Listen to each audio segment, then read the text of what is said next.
Rebecca Hoover, a 38-year-old New Albany, Indiana mother of three, was reported missing when she seemingly vanished without a trace. After not hearing from Rebecca for days, her mother became increasingly worried and reported her missing, saying her disappearance was completely unlike her.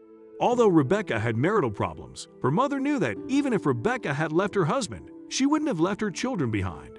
Authorities launched an investigation, hoping the devoted mother could be reunited with her three kids. Nearly a month later, however, Rebecca's 8-year-old son made a shocking confession to a school counselor that changed everything. More than 3 weeks after Rebecca was reported missing, her 8-year-old son told a counselor at his local elementary school that he had witnessed his mother's murder as her killer snuffed out her life right in front of him. According to the boy, his father, 50-year-old Judson Keith Hoover, killed his mother in the basement of their home, and the boy said he had watched the attack as it happened.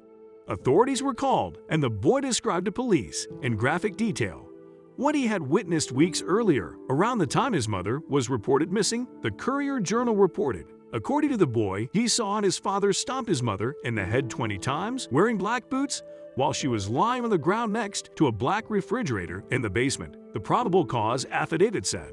The child also observed Judson Hoover punch Rebecca Hoover in the stomach with a set of keys in his hands, but she was unresponsive and did not move, the affidavit continued, adding, the child observed blood coming from Rebecca Hoover's head and left ear. After hearing the disturbing details, police approached Judson Hoover at the school when he arrived to pick up his children. Detectives were given permission to search the Hoovers' property, where investigators found what appeared to be blood splatter at the bottom of the basement stairs. After receiving a tip from Rebecca's mother, authorities obtained a search warrant for a storage unit in New Albany. They reviewed security footage, which showed Judson Hoover moving what appeared to be a body into the unit.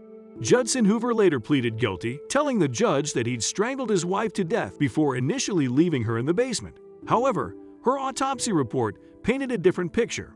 The medical examiner determined that Rebecca died of blunt force trauma to the head and torso, injuries consistent with their son's eyewitness account. The victim's body was also mutilated, but Judson Hoover claimed he did not recall doing so, the News and Tribune reported. Judson Hoover was given a maximum sentence of 65 years, according to Floyd County Prosecutor Chris Lane. He will serve his sentence in the Indiana Department of Correction. Sadly, Rebecca's murder was not the first sign of trouble in the Hoover marriage. Her family and friends told police and reporters that the couple's relationship had been abusive.